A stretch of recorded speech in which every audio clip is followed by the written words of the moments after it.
Yang berhormat Dr. Tan Sing Giao, Kepung. Tan Sri Ketua, soalan yang kedua.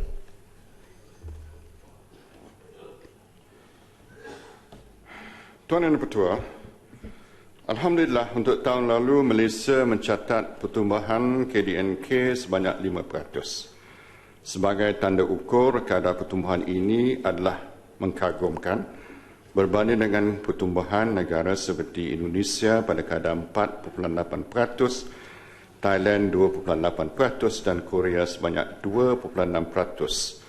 Malah pertumbuhan KDNK sedunia pada tempoh itu adalah 3.2%.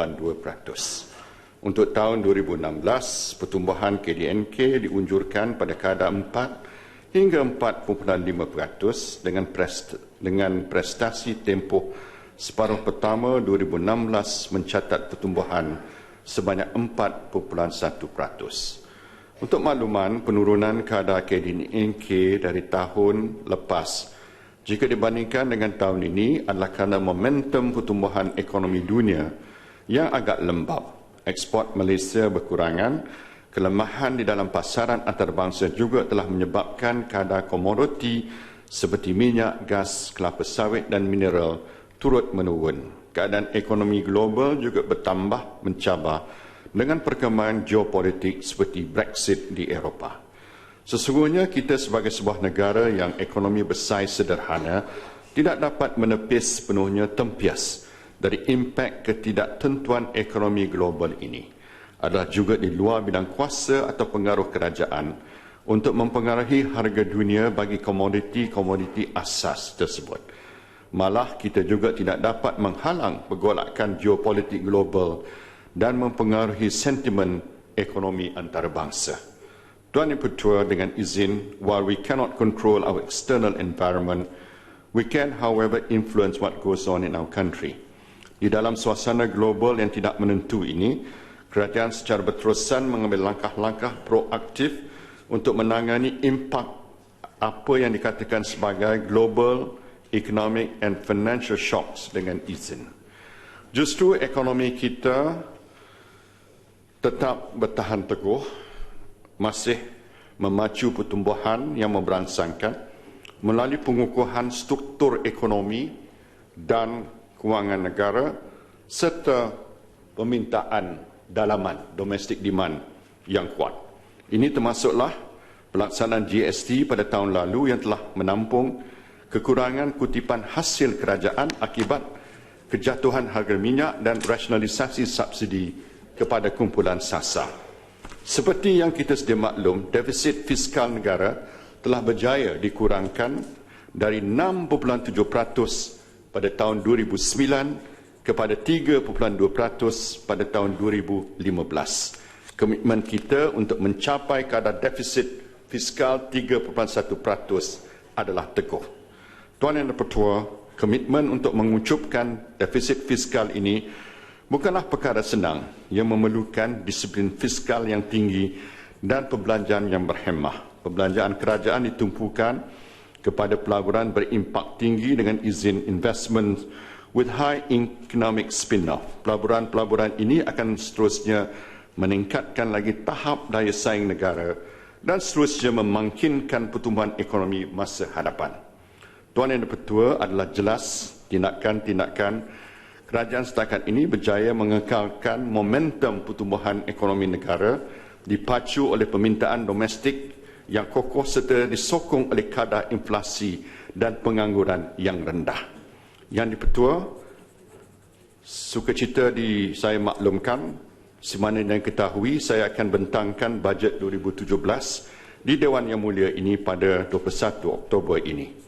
Nescaya perancangan dan olahan bajet 2017 ini akan terus memperkasa dan memacui ekonomi negara untuk kesejahteraan rakyat secara inklusif dan saksama. Kepung. Tan Sri Ketua, soalan tambahan.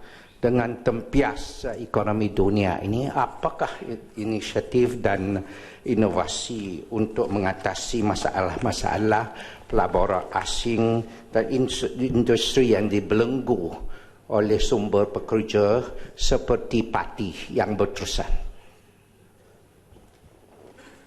Kita, Tuan Yang Ketua, kita sedang menentukan bahawa daya saing ekonomi negara kita dapat terus kita perkukuhkan secara keseluruhannya.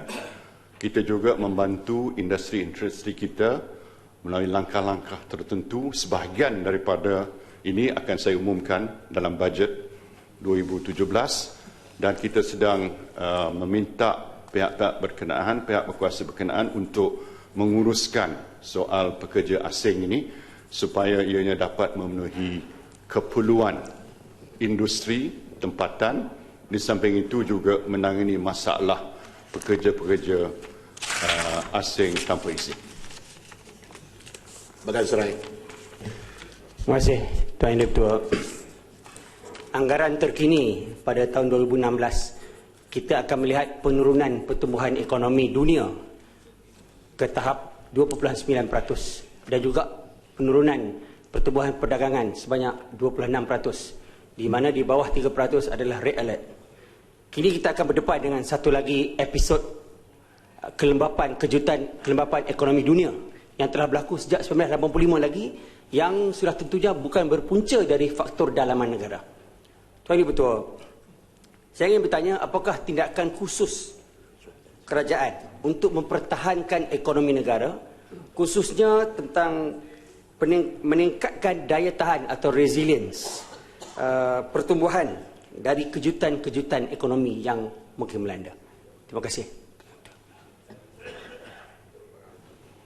Tuan Yang Ketua, kita mesti memberi tumpuan kepada usaha-usaha untuk mengukuhkan domestic resilience ekonomi kita.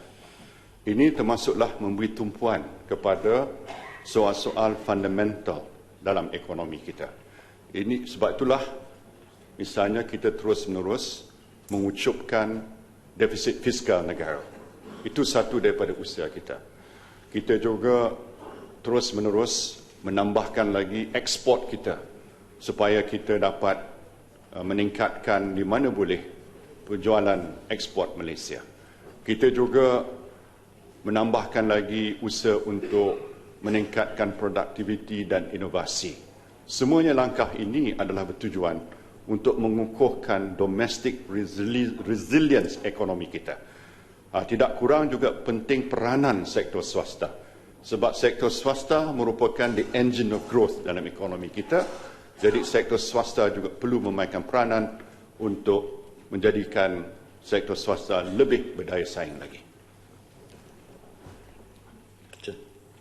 Terima kasih, Tan Sri Speaker. Yang amat berhormat bincang tentang domestic consumption atau permintaan domestik.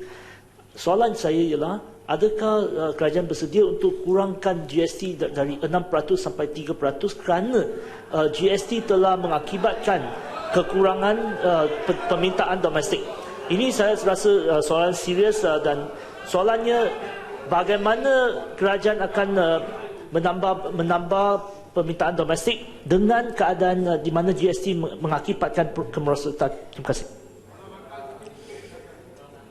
Ini, Tuan Yang Ketua, merupakan tafsiran yang negatif yang sengaja dibuat oleh parti pembangkang. Saya nak ulang balik, Tuan Yang Ketua, tanpa GST, ekonomi Malaysia akan lumpuh. Sebenarnya GST adalah penyelamat pada ekonomi Malaysia.